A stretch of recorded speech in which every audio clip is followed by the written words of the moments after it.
As his son was ready to take leave in search of that other state, a father offered these parting words: I can save you much time and wasted effort if you can hear and remember what I'm going to tell you.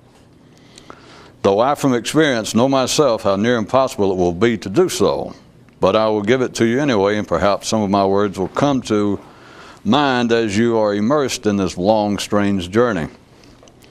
As you search for your proper way and stay alert for any possible help from others, there are several ways by which you can know for certain that these others know no more than you do and that you waste your time in dealing with them. You may know this if they speak of God, compassionate duty to others, anything false, such as false thoughts and false feelings, and if they are deadly serious in their presentations and explanations of what they are about in their particular pursuit of the mighty goal.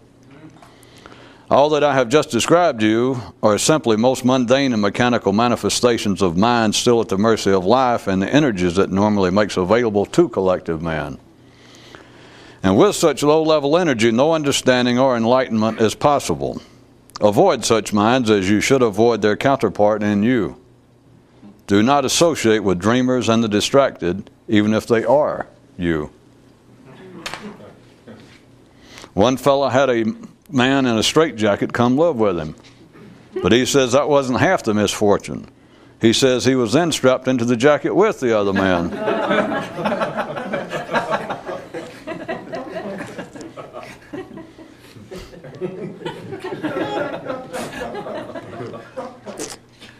There are some who claim that the entire concept of humor was pilfered from the mystical quest. Which at first might sound strange until you ask yourself, what would be funny about life if it were not for the fact that there is more possible to it than is immediately visible? It is truly sad to see one professing a desire for freedom who continues to struggle with the unneeded straitjacket of ill-founded seriousness. Once the mind has a preference, it is but a matter of short time until the preference takes on a decidedly solemn air, lending to itself a significance and meaning with no objective basis necessary for survival, much less an enlightened version thereof. 'Tis but the knowledge of death that makes philosophers of the ordinary, a mental activity that leads no place past the envisioned grave. The realization of the few is that, if you do not live while alive, what can possibly be the point of living? An idea not totally unknown to the simple, but one which they gleefully pull down to embrace at the physical level and mentally use as a justification for overindulgences thereat. A boy started to ask his father, who stopped him and answered it before he could ask it. I know, my boy, why does it still so often sound like a negative detailing of man and his existence? I know, my son, where is the positive encouraging news? I know. But here is where it's possible and useful to push your investigation onward and consider that grand and elusive reality of there being no operational distinction between things positive and things negative in an unfettered mind. They're both the same. They're both unnecessary, unsupported preferences, but as long as you do not struggle to see past them, they certainly seem otherwise. They seem meaningful, significant, and surely separate from one another. But such, my boy, is the common daily fodder for cows and swine, and not fit food for a man. One man says he has adopted this approach in his reading of materials which purport to be about the search for and efforts to achieve enlightenment. He says that if it doesn't make him laugh, he puts them down. A man went to a doctor and said, I have a brain ulcer. And the physician replied, men don't have ulcers in the brain, ulcers in the stomach. Mine moved up. According to one legend, the original attempt of men on this planet to achieve the awakening was known by the name of the struggle for separation, the struggle for unity. A man visited a physician bringing this observation. Seriousness makes me want to gag. Have you ever considered consulting a legend? He replied. No. Trains and time spent in the depot. The longer you passively stand on the platform, the stronger becomes your dreams of travel. And the stronger become such dreams, the more easily do you take them as being real excursions to new places. You can look at the cause for this from two positions, either due to one's own lack of attention to their mind, or else due to the natural pre-programmed automatic powers of all minds. Is it any consolation to you to know that while you live in a flimsy cardboard shanty, that at least fire continually ravages the homes of everyone else in your city? It is not absolutely required that every single person must passively stand by as their natural-born mind runs through a preset playlist of meaningless, redundant, and distinctive tunes. It is just arranged so that most everyone will do so. This is what keeps the collective trains running, but what nearly drives a few off their tracks and into a whole new area of personal mental distraction. Once you leave the station and visit new lands, you can then glance back and find it surprising how much of ordinary man's mental activity that they find solid, acceptable, and reasonable, that then resembles nothing as much as it does dreams and shadows. When you live in crazy land, it's hard to tell who's insane. One man's latest proposal: if the gods do exist, it is within man, for they presently do him damage through the constant agitation of thought. In some obscure way, those free of the gods enjoy peace. The mind will first shackle a man with a notion, then goad him into seeking release therefrom. Men never see their prisons and keys. They look where they're not. Their vision turns out. There was once a man who was home sometimes and sometimes was not. And what became a curious interlude for him was trying to figure out which of the two was natural for him. I suspect this was not only intended as our joke for the day, but in fact as our extremely sick one. That is, however, just my suspicion. The simple have heroes who they enjoy imagining have more physical fun in life than they do. Would-be mystics, on the other hand, picture their heroes as being much more awake and enlightened than they will ever be, and their pleasures in feeling that somehow having such dreams will in fact be of ultimate substantial benefit to them. I'll leave it to you to decide who actually deserves to be called the simple. Okay, at least we leave this on a potentially sour, if not mirror-like note. Let's add this note. The hero of all men, regardless of what it is called, is the mind. After realizing this, the question then is, in what way will you make use of this natural inclination? Just dressing your heroes as movie or sports stars or putting capes or turbans on them obviously won't do. But neither will persisting in pursuits wherein the mind is allowed to believe that it, with its presence, abilities, and interest, will somehow, someday achieve the status of supermind.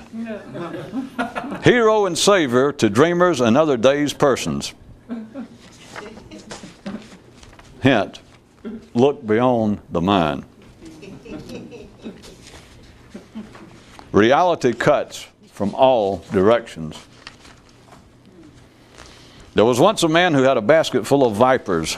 Yeah, I guess they were dangerous enough, but the weird thing was that they would only bite you if you weren't looking at them. Yeah, I know, you say, what's weird about that? That'd be the best time to bite you, when you weren't looking. Yeah, I know that sounds right, but it's not. Not if you have any idea what I'm really talking about.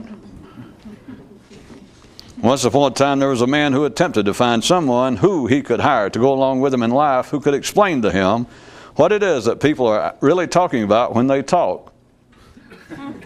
It seemed like a good idea, but a problem arose in that he decided he couldn't trust anything that any potential employee would tell him when he interviewed them.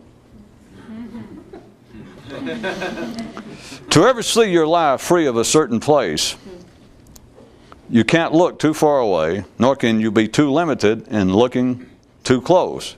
You got to be able to look just right, whatever the hell that might be. Damn, it's a good thing that snakes can't talk. One day, a mighty and wise king called upon one reputed to have traveled in areas far beyond the boundaries of their own land and said to him, "Describe to me what a man interested in other states should take seriously and what he should not," and received this reply: "The thinking about going there always has a feel of seriousness about it. After all, leaving one's natural, comfortable homeland for parts only vaguely comprehended seems no slight undertaking. And on the other side, and here I can only give you my word for it, your arrival at these other states is attended by no feelings that in any way could be described as solemn. The ruler silently pondered the man's words for a bit, then asked, is there by any small chance a connection between the mind's normal preferences for preferences and the lingering perception for the necessity of seriousness in man's mental life? Strike the any small chance, he replied. There was once a prison with no bars and no guards. Everyone was simply made to stare. The ultimate in mental confinement. A man walked into the doctor's office complaining, I feel dazed. Hey, get out of here. I deal with people who are off the norm. There was once a man who could draw perfect freehand circles. He began thinking about how he did it and lost the ability. One reason that drugs and alcohol are so popular is because when they drag awareness down and away, you can't immediately pull it back even if you want to.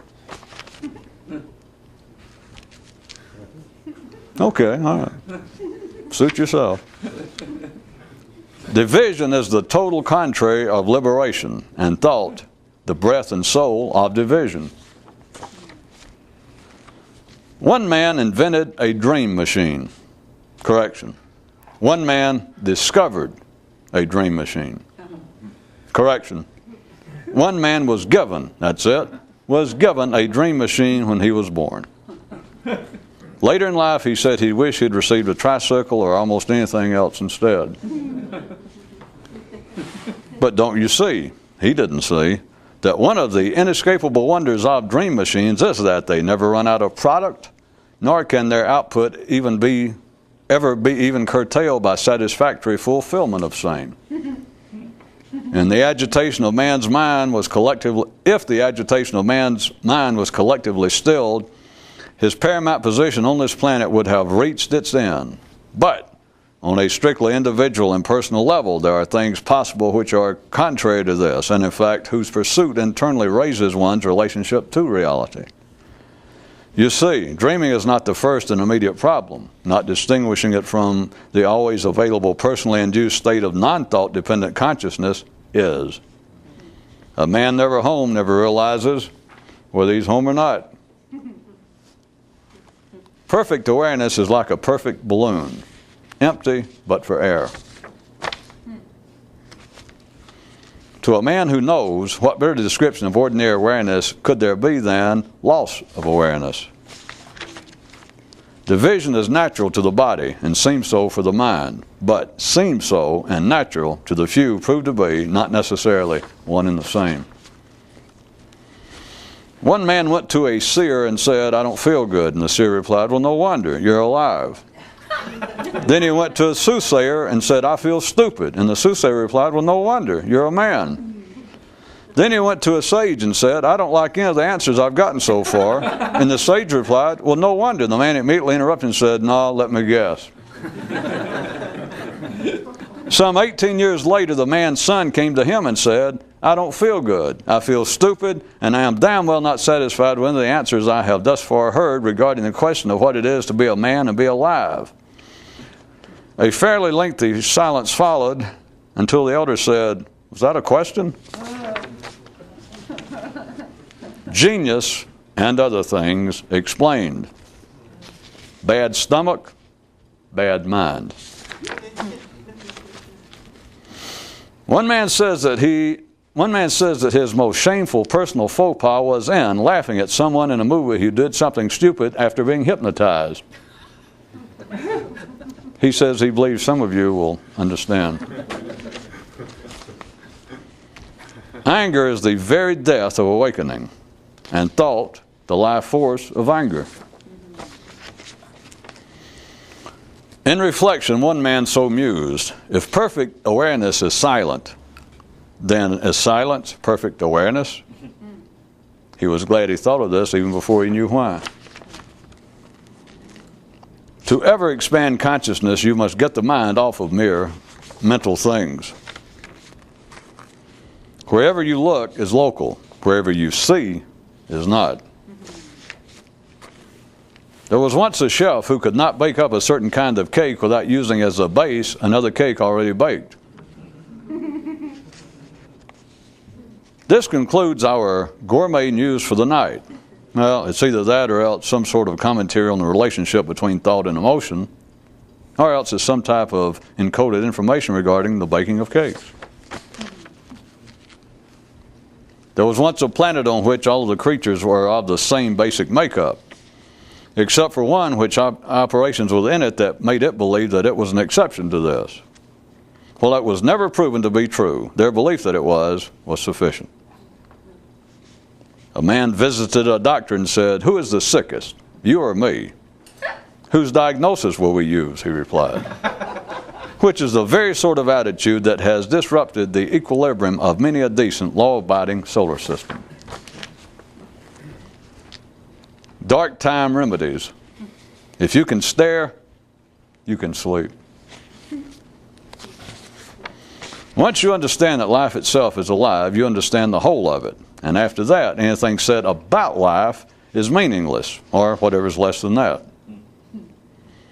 And several people said, "Well, that takes all the fun out of it." And several more added, "That's okay, we didn't want to have any fun anyway."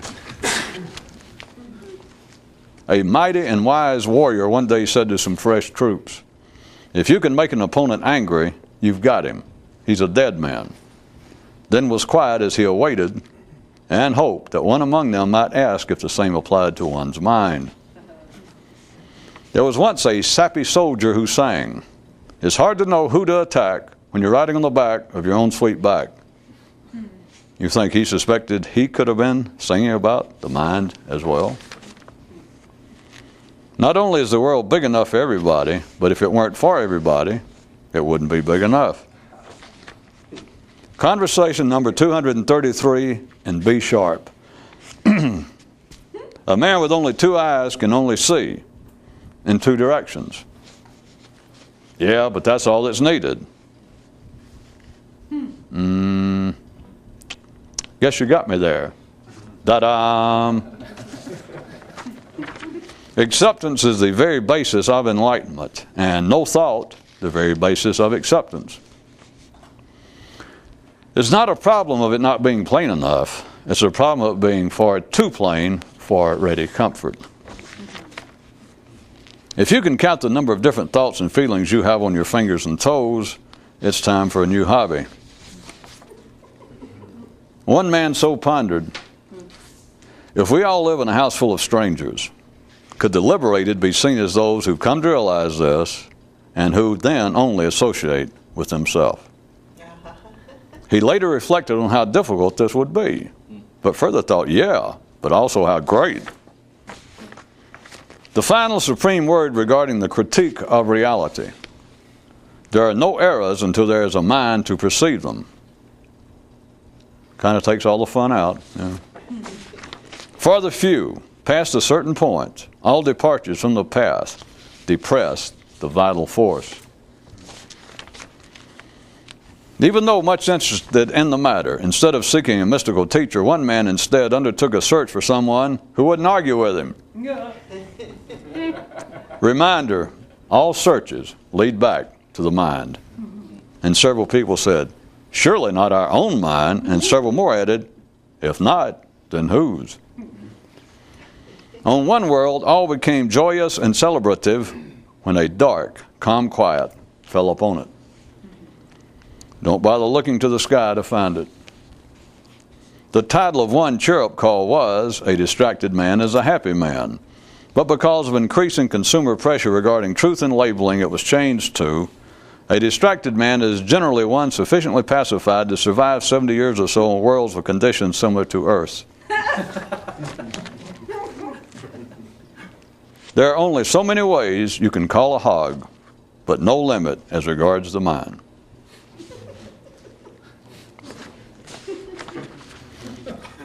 Oh, all right. The absolute final, supreme, and conclusive word regarding reality and any critique thereof.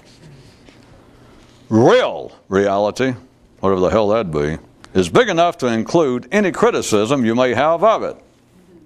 Hey, if it can handle having you, it can sure as hell take a little criticism.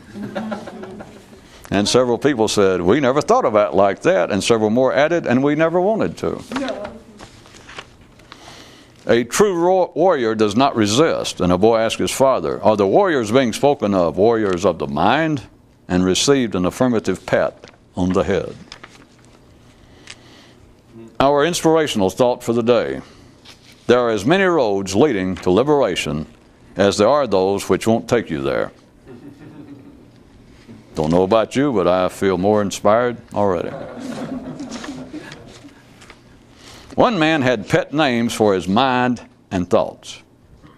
Those who have no pet names for them have little awareness of their mind and thoughts. One man got life on the phone and said, look, I keep getting conflicting stories as to whether my natural internal state is my proper one or if I should be working to achieve some other, more rightful one. And life replied, I told you not to call me here. A liberated mind sees things, not the thoughts the ordinary mind thinks. Things and thoughts are two different things, which only the few doth perceive. From one view, enlightenment is in not commenting on your own mental comments. And finally, some more, yes, more mental health news. No matter what everyone else tells you, if you're of ordinary mind, there is a real view from which you are crazy. Good night. Sleep tight.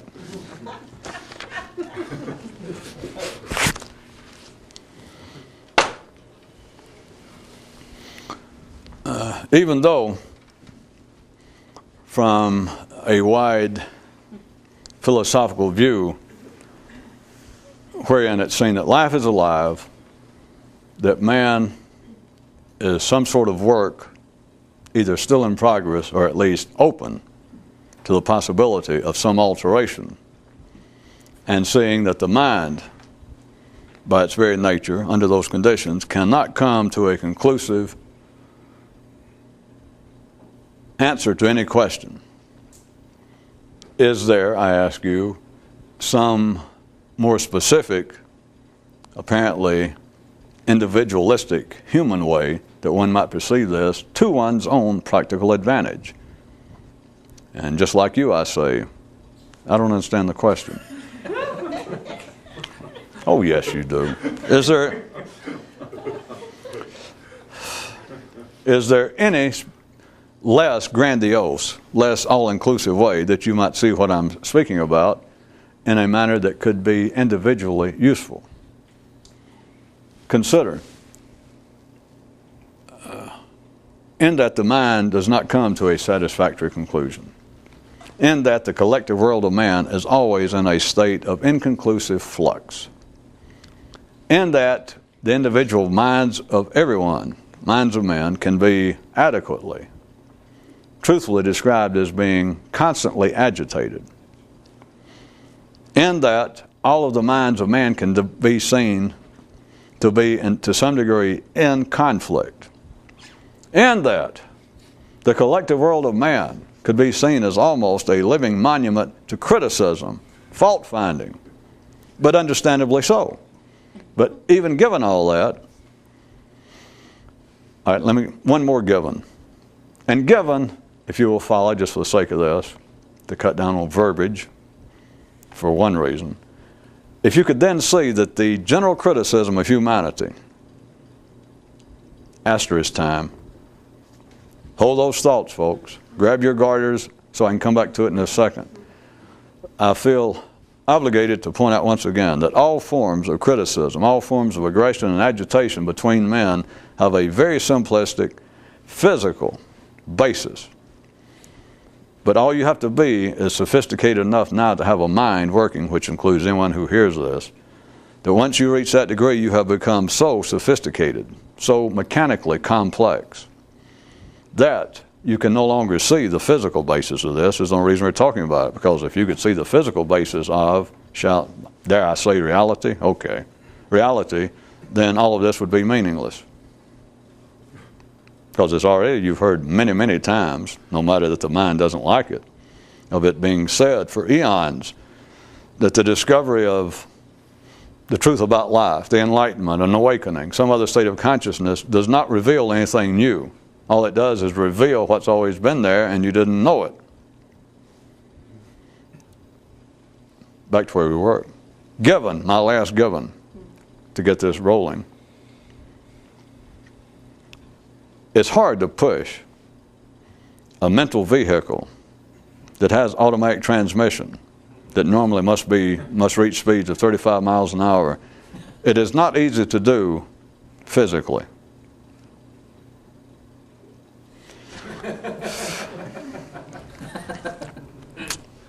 All right. Here I go, though. Trying to push this son of a bitch off.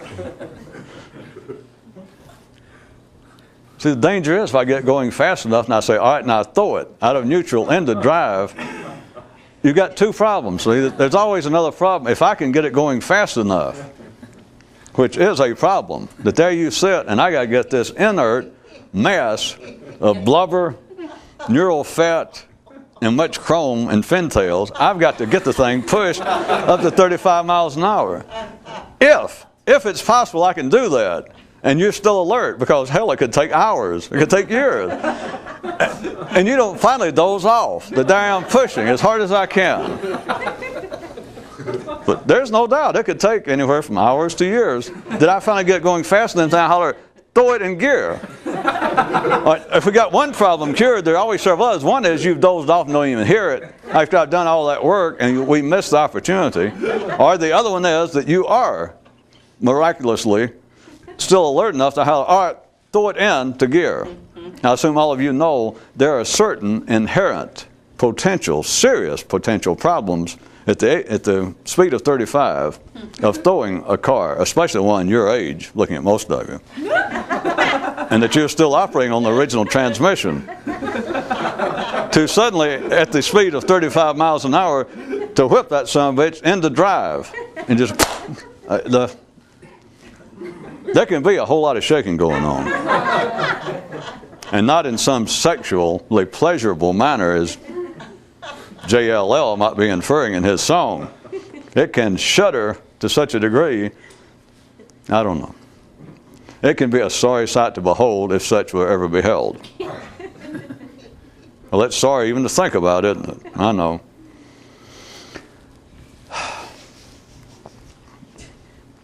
I was back to trying to push it up to speed. Given my last given, the collective world of man, everyone can surely see on your own, and I've described it enough, and it's right there in front of you all the time. The collective world, the civilized world of man, and we're pretending that this is a separate world from the physical, from the survival level, which I'm telling you is where all aggression, all complaints come from. Catholics and Jews and Muslims and Italians and Greeks, they don't find fault with each other because they're Catholics, Jews, Muslims, Greeks, and Italians.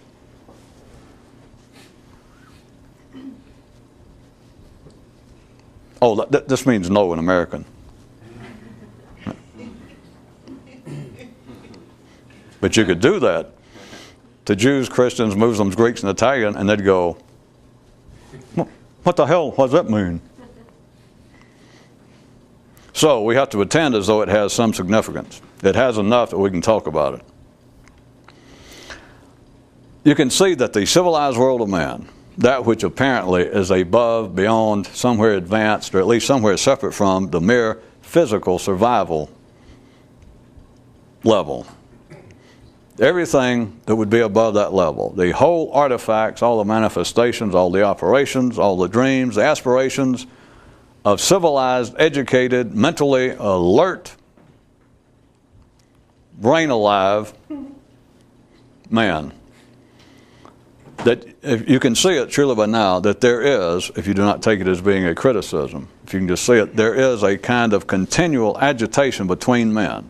There is no peace amongst men at the intellectual level. There is not. If things become too peaceful, then whatever the situation was between two groups, the situation disappears. Oftentimes, the distinction between the groups disappears, or sometimes one of the groups themselves is headed toward extinction. That's an identifiable group. It is a objective, non-judgmental fact that the civilized world of man, the intellectual world of man, is based upon conflict. Differences of opinion, differences of ideas. Believe it or not, I'm going to give my final given. If you can see that going on, then just for the sake of the rest of this, let's say that each group's view of the other one is that the other person's view in whatever the situation is of major conflict between two differing religions, political ideas, nationalities. Each one sees the other one as being stupid in their beliefs. Now, they certainly nowadays do not normally use it, but since I keep using it, it's a nice short word, and I mean something, as I've already defined for you. Stupid is not simply a subjective attack on someone else. Stupid, the way in which I use it, is less than the full use of one's intellectual capacity. That's stupid.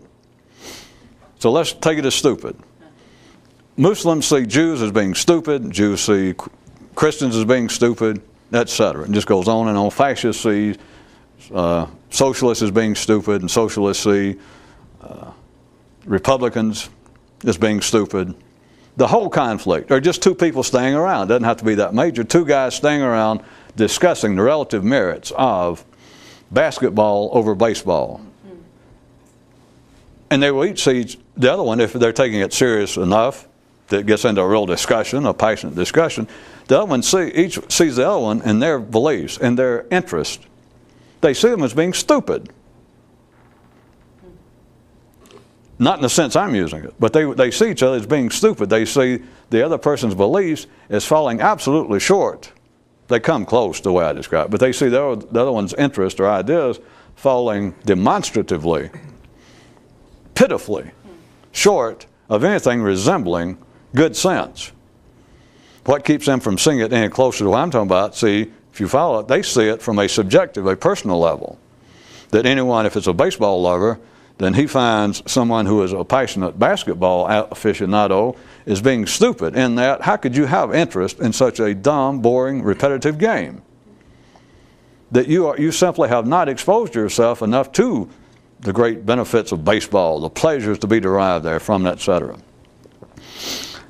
Remember, my original rhetorical question was, is there some way to more specifically zero in on the apparent, only continuing diversions between the minds of men that run the collective world in some way that could be of individual benefit? Ordinary men know something that they do not know.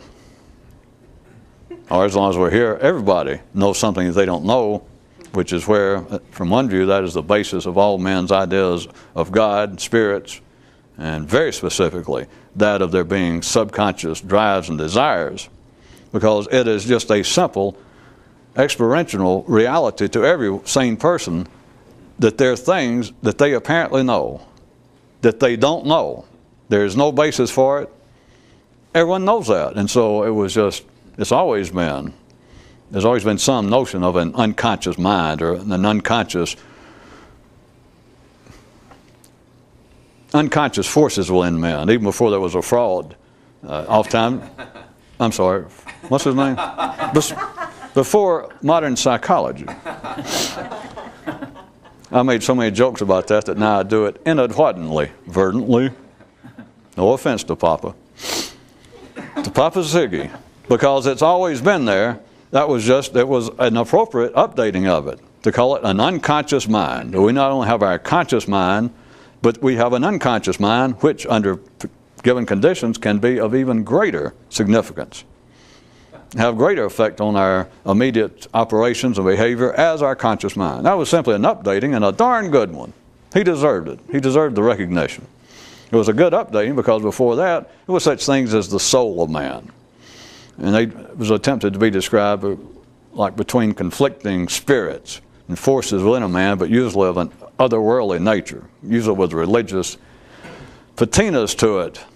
That yes, we do things sometimes because it's evil forces in us, that it's Satan, it's a holdover of the curse of God or whatever, and it makes us do things that we don't really intend to do.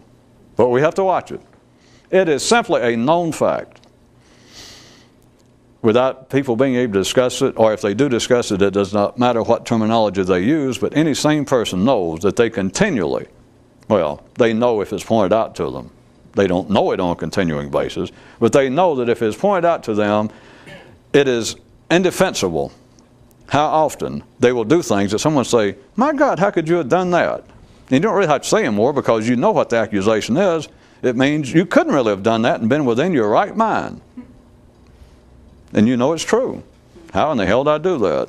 So the only thing left to do is talk real fast. Speak right up. Say something about you. It is a known reality to all sane minds, all ordinary minds, that there's more going on in the entity of the individual. There's more information, there's more knowledge, there are other seats of decision and motivation than a man's mind. And it does not matter how educated it is, no matter how one-sided. He can almost be a walking shambles of a man physically, but with a brain that wins prizes at many state fairs. Well, if not with a Nobel Prize Committee, I hate to keep always limiting to those higher echelons. He could be entering in canning contests, and next to the sweet peaches in the jar, his brain may have won a blue ribbon for all I know. I think everybody deserves recognition as long as it doesn't cost us anything. Which, come to think about it, it's not possible for an ordinary man to have any recognition that would cost a man who is conscious anything. But wait a minute, you shouldn't have started that crap. Then you got to realize that you can subtract from yourself, from what your mind knows. You can start whittling it down, and if you get real sharp with your blade, to get down to the point that you almost know nothing. It's surprising. It's surprising how little, if I may say so, that you have actually lost.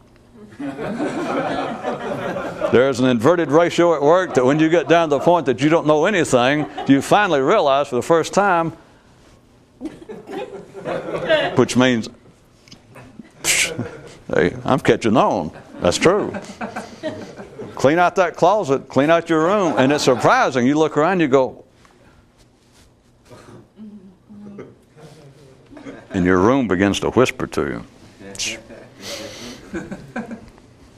Which I'll leave that with you. People, when they criticize one another, that's what I was going to get at, in a way that would normally be referred to as unconscious. And I'm just telling you that everybody has an unconscious mind because life is alive, life is intelligent, but even at the individual level. A man does not run off of his mind. It doesn't matter how educated he is, and it doesn't matter if his job, that if he works 20 hours a day in a job that would be looked at as being, and not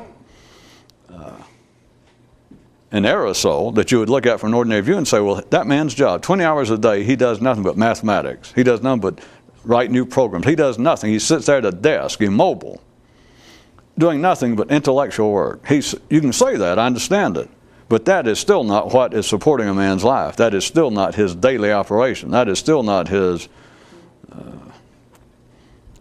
vital force. It is in no man.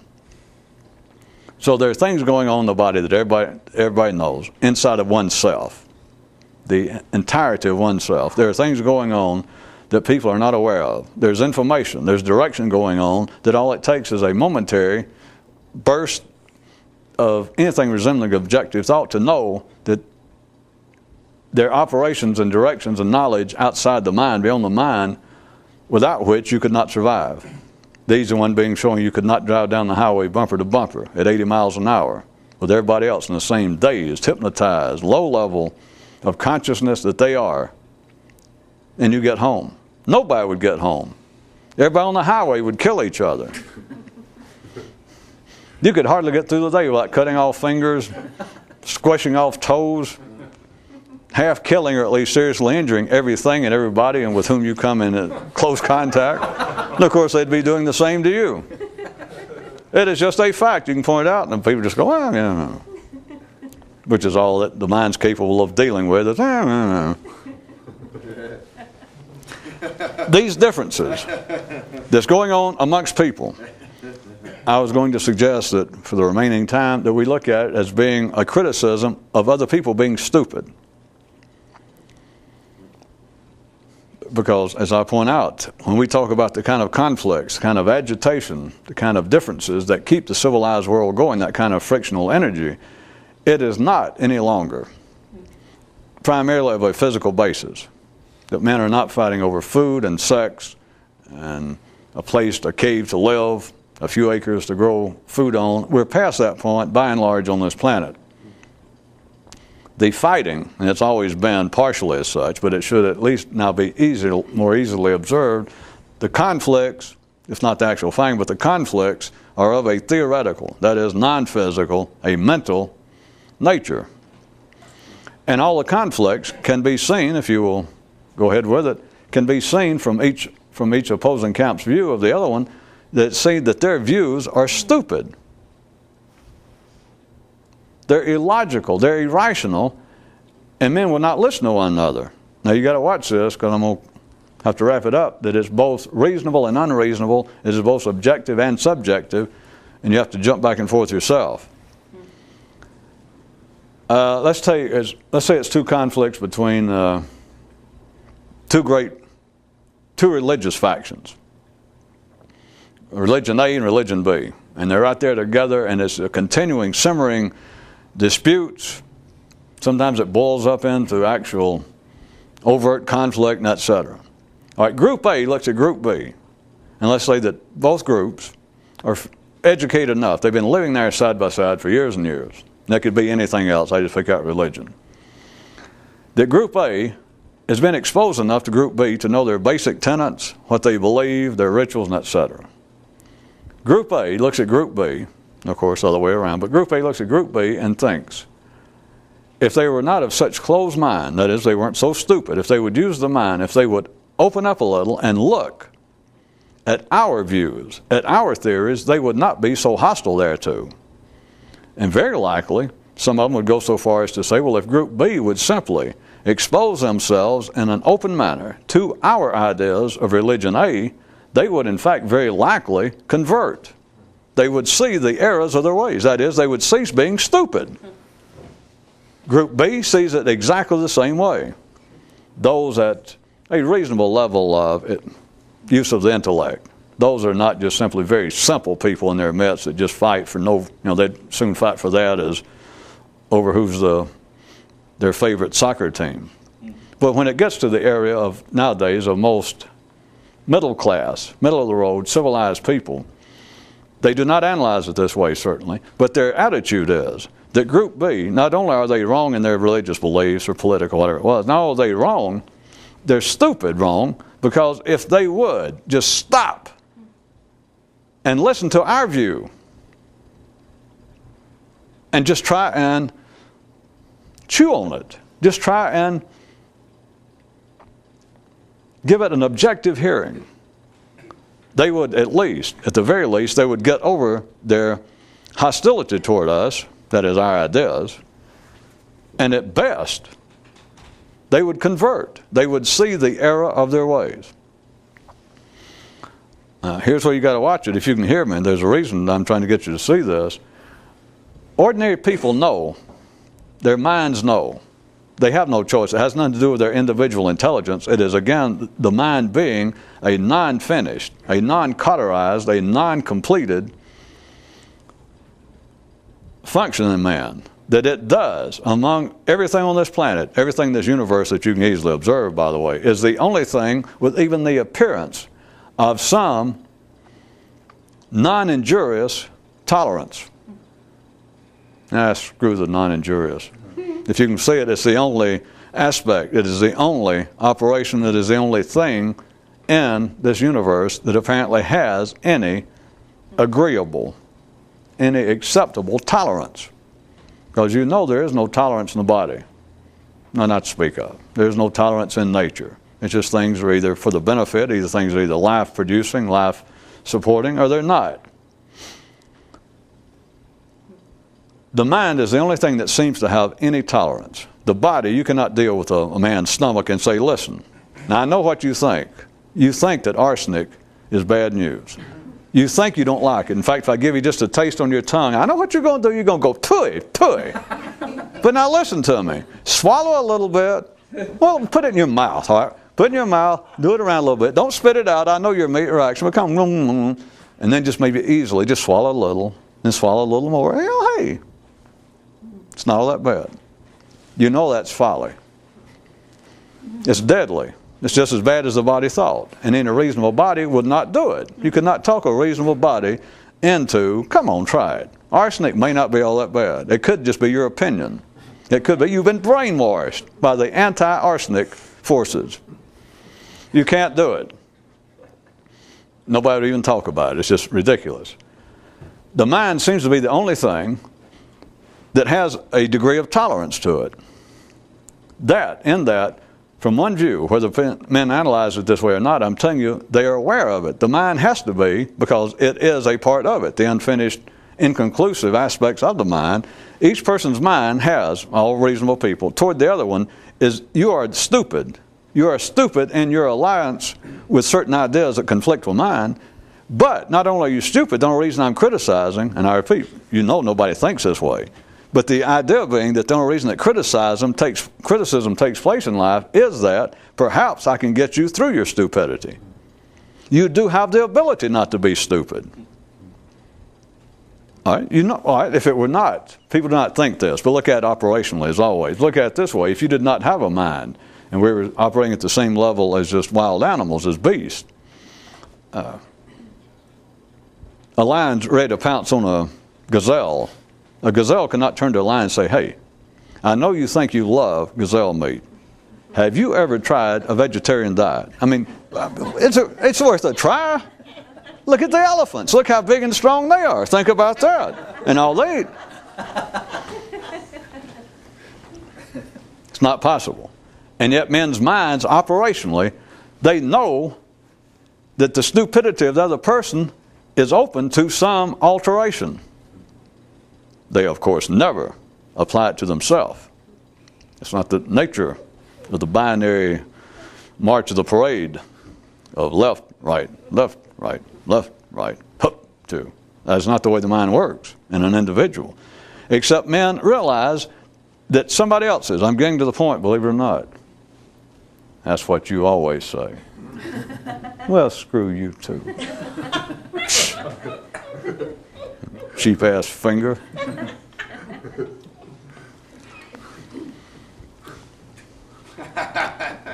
Well, that being able to understand what's going on because they're simply at the mercy of life. Ordinary people, what I'm saying, display, not an understanding, but through their behavior, through their speech, they display the realization that other people, and themselves, indirectly, but they don't see it that way, that other people, just at the ordinary level, forget mysticism and transcendental super quest and effort, at the ordinary level, there is this awareness out in life that people do not have to be as stupid as they are. It's hidden behind criticism. It's immersed in it. It's so covered with the idea of criticism, one person to another, that is, well, you're dumb, you're stupid, your ideas are just off the mark. And what we need to do is straighten you out. In other words, they treat the other person on the surface as though I am right and you are wrong. It's just, again, the binary nature of the mind of 2 plus 2, or 4 minus 2. It's always, hey, it's this way or that way. That's the only way that seems verbally comprehensible. But what I'm saying is the whole idea of criticism, if there was not some unseen tolerance, if there were not some unseen possible use of criticism, what would be the use of criticism? What would be the use of humans having things arranged to where they're continually, at a non-physical level now, doing this to one another? And that apparently on the verge of, or can be motivated into, though, actual physical conflict on the basis of conflicting ideas. What is the basis for it? What is the use for it? The operational use I am suggesting, that if you can see it, is that minds can, even at the ordinary level, be changed. And if that is true at the ordinary level, then consider what is actually possible if you get outside that conflict itself. When people criticize another person's ideas, they are saying you're stupid. They're saying to that person you're stupid, and they're saying, without knowing it, without being understanding, they're saying, if you just took your ideas now as incorrect as they are, In other words, you're man B, and you are an absolute opponent to me, man A. Let's go back to the religious idea. All right, you've got this full criticism. You'll stand and argue, you'll debate, you write tracts and books and pamphlets attacking religion A. All right, you are stupid, you're wrong, but at least you already have a firm enough basis in all of your criticism of our ideas that if you took that criticism, just took it all, the information, everything you ever said and written in criticism of us, just take that and then take our ideas and put them together, you would see the light. You would no longer be critical of us. Of course, the same would be true from his position, except the mind doesn't work that way. What they're saying is if you put both of us together, if you took our ideas and your ideas, incorrect as they are, but if you took them and put them together, you would have then enlightenment. You would have the correct idea. But notice, and the mind will not even see this. They do not say, they do not even think that if you simply took our ideas and adopted them, you would be all right. You would be an intelligent person. They are saying you must take your incorrect ideas of our ideas, your incorrect view, but if you could then match it, put it together with our correct view, you would have a correct view. But without being specific, without being able to be so specific, they're always including the other person's stupidity. The world is not only big enough for everybody. If were it not for everybody, it wouldn't be big enough. You can find fault with what you think for the rest of your life. Parts of it. You can find fault and even think that I've supported it by making a damn endless stream of jokes at the expense of the mind throughout the last few years. Now about all the things a man talking to his mind, all the dumb things a man will do, and all the weasel-headed ways a mind will try to get out of its just deserts. All the many kicking and mind-bashing I've done. As long as you look at what the mind's doing with any criticism, what your mind, forget everybody else now, that you look at what your mind's doing with any criticism, with any critical view whatsoever, you can't change anything. But once you see that your world, inside of your head, is not only big enough for everybody, which you understand I mean is big enough for all possible ideas, that's big enough for all the correct ideas you have and all the criticism you have of all of the incorrect ideas held by others. You are left forever dancing with yourself. You're left forever finding fault selectively with the cars going by in traffic. Your world, the world of any man, is big enough for all the grand ideas he has and all of the bullshit, erroneous ideas that everyone else has, because that's one of the signs of being intelligent, is to have some awareness of all the other erroneous ideas held by others. You couldn't call yourself a sophisticated, insightful, educated man. If someone talked to you for a few minutes and you seemed to be educated and you had diplomas and you looked good, and somebody said, well, what do you think of such and such ideas? And you bring out something very common, some political, economic, religious idea, and the person go, huh? You go, religion. You know, religion. What's that? You have got to have in your mind not only your own ideas, you have got to have an awareness of all the other ideas in the world which are stupid. But if you can take those stupid ideas and believe that they can be made unstupid and put them all together, and you have one whole person. If you put all of human ideas together, you would have one awakened person. You'd have one person if you took all the ideas in the world and you could turn them into one person's mind. He might be somebody you will see. He might burn you to get close to him. He might not have anything to say. He might leave town. But you understand, if you took all the world's ideas, no matter what your mind says about them, if you took all the funky bullshit ideas in the world, all the ones that are just as wrong as they can be, and then all the great, insightful, superior ideas, and put them all together, you'd have something worthwhile. But people think just the opposite. They think, well, wait a minute, if we could eradicate all the bullshit, stupid, erroneous, vacuous ideas in the world, well, we'd be ahead right there. But then if we could do that and then take all the great, superior, right-thinking, insightful ideas and put them together, then we would have something. Yes, it would be known as a funeral. No. Be known as death of humanity, at least mentally. But yet men continue to attempt to do that with themselves.